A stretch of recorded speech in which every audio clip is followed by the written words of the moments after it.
예수님의 죽음이 그를 따르던 제자들에게 얼마나 큰 슬픔이었을까요? 그들에게 작은 위안은 예수님의 장례를 최선을 다해 치르는 것이었을는지도 모릅니다. 그리고 제자들은 다시 살아날 것이라는 예수님의 말씀을 기억해야 했습니다. 오늘도 우리 삶의 모든 현장에서 부활하셔서 함께 하시는 예수님을 기억하고 동행하는 하루가 되시기 바랍니다. 오늘 우리에게 주시는 하나님의 말씀은 누가복음 24장 1절부터 26절까지입니다.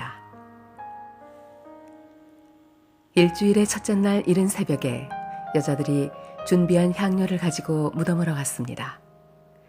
그들은 돌이 무덤에서 굴러져 있는 것을 보았습니다.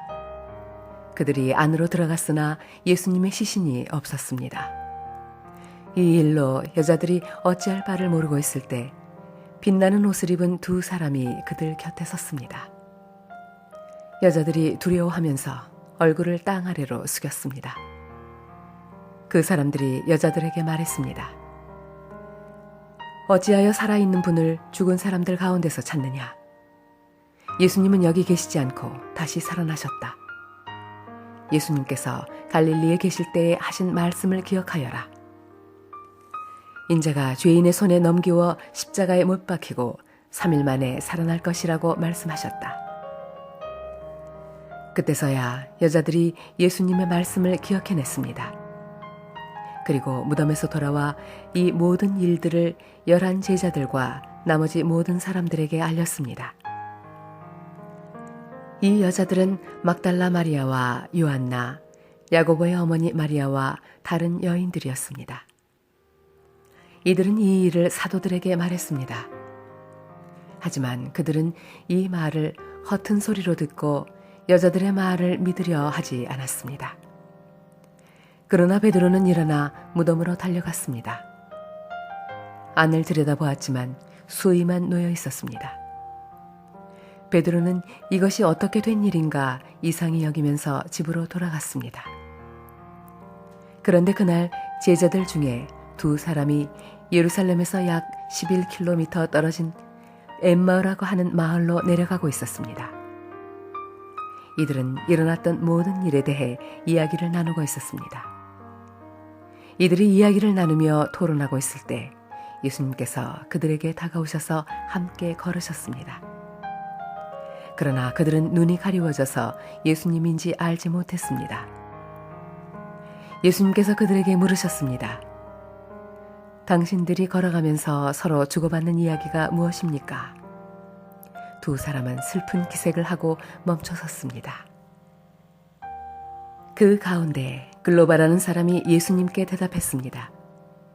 당신은 예루살렘에 다녀오면서 최근에 무슨 일이 일어났는지 모른단 말이요. 예수님께서 그들에게 물으셨습니다. 무슨 일입니까? 제자들이 말했습니다. 나사렛 예수님에 관한 일인데 그분은 하나님과 백성 앞에서 행동과 말씀에 능력 있는 예언자이셨습니다. 그런데 대제사장들과 우리 지도자들이 그분을 죽게 넘겨주어 십자가에 못 박았습니다.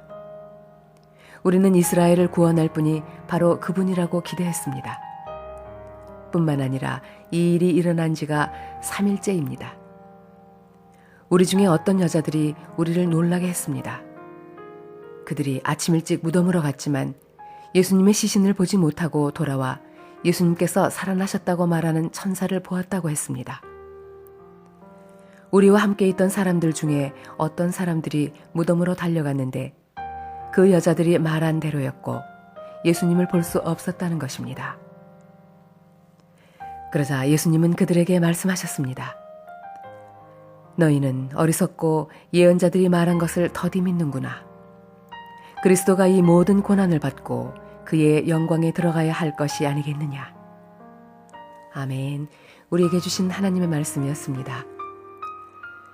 부활 승리하신 예수님, 주님의 모든 말씀이 진리이며 그대로 성취됨을 믿습니다. 그 믿음으로 매일 우리의 삶 속에서 주님의 뜻이 이루어지게 하소서. 부활의 주 예수 그리스도 이름으로 기도드립니다. 아멘.